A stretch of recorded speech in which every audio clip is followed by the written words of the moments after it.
And despite what's going on there, California's recent COVID orders, White House coronavirus testing czar says the evidence isn't there to enforce the shutdown of outdoor dining. In his statement, he claimed, quote, this, if we can take a look at that, the evidence clearly does not support limitations on things like outdoor dining, particularly that they are spaced, outdoor bars. You know, the evidence just isn't there. And remember, shutting down completely, particularly if you don't have evidence, can be counterproductive. Joining us live now to discuss this is former congressional candidate, Navy veteran, and anti-lockdown activist who has led rallies all across California, from LA to Sacramento. Joining us now, Joe Collins, the third. Joe, thank you so much for joining us here on News On. Good to see you.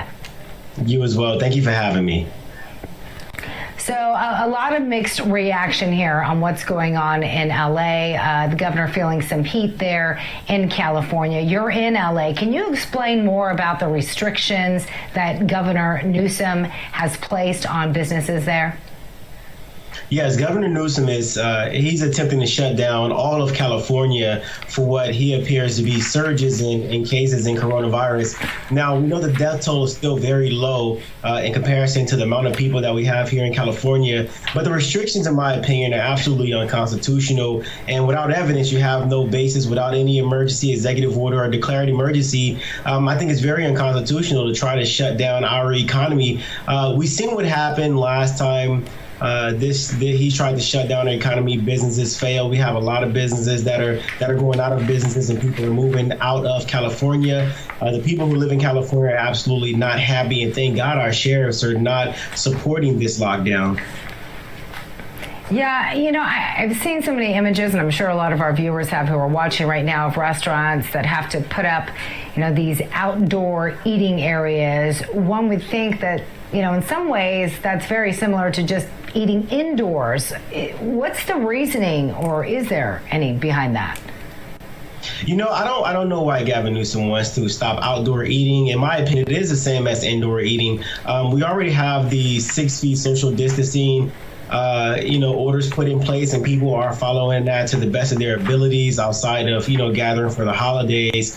But, there is no reason to ban outdoor eating. The evidence is not there to suggest that outdoor eating is going to increase the amount of coronavirus cases that we have. And on another note, I would have to ask, how come Gavin Newsom released 18,000 violent prisoners from jail and tries to fine people and arrest them for violating what he perceived to be his orders? Yeah, Joe, though, let me ask you, though, because, you hear this argument, lockdowns don't work. I mean, as we've mentioned before here on this program, the World Health Organization, in fact, saying they don't work. But then the question is, what do you do? Cases are on the rise in California. There is concern that there isn't going to be enough room in some of these healthcare facilities to help the number of patients there, that healthcare workers are also being infected. What are your thoughts on that? And how do you maintain that balance, if you will? If not completely shutting down cities or states, what do you do? Because ultimately you want to protect those most vulnerable, those healthcare workers. If they're not there, who's going to be there to treat the other people, the patients?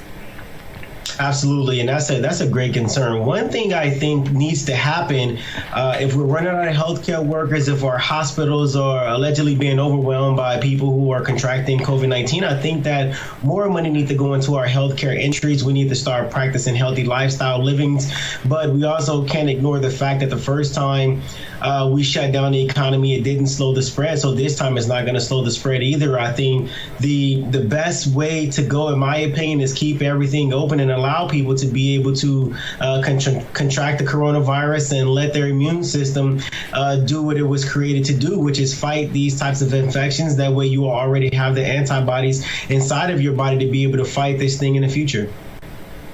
But Joe, how does that alleviate? I mean, that sounds more like a long-term plan. But again, playing devil's advocate, if you will, these intensive care units are, reportedly filling up rather quickly with COVID-19 patients, and hospitals have a very limited number of tools and staff members, and some are worried that they're not going to be able to have the capacity to treat everybody. How do you take care of that situation?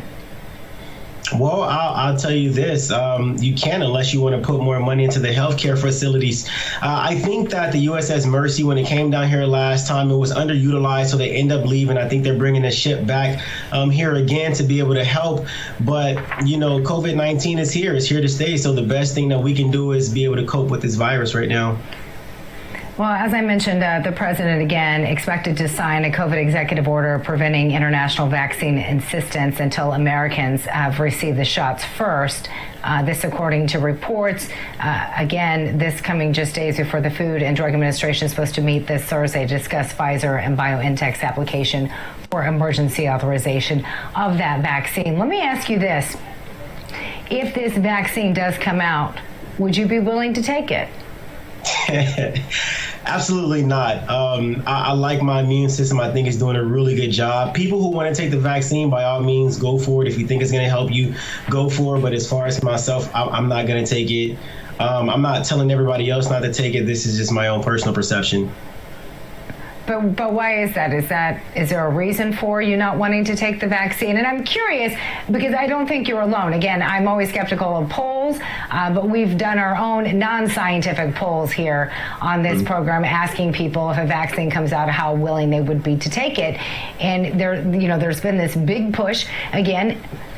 In large part because of the president and this Operation Warp Speed to get these vaccinations out in record time. Again, something that normally would take a decade, they're now accomplishing in less than a year.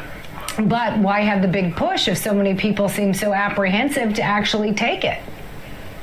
Yeah, exactly. I can only speak for myself. I don't want to take it because 13 years of being in the United States military, we were forced to take different types of vaccinations, and we don't even know the side effects. I know that there are a lot of things that go into these vaccinations that are not healthy for our bodies, and I like to maintain a healthy lifestyle. And so for me, taking the vaccine is repugnant to the type of lifestyle that I want to live. But, if people want to take the vaccine, by all means, go ahead. Sometimes the side effects are worse than the actual disease itself. Joe Collins joining us live in Los Angeles, California. Thank you so much for your time. Pleasure to have you. Stay safe. Thank you. Save well. And still to come here on News On, officials warn Alaska could be in danger of a landslide. More on why when we return.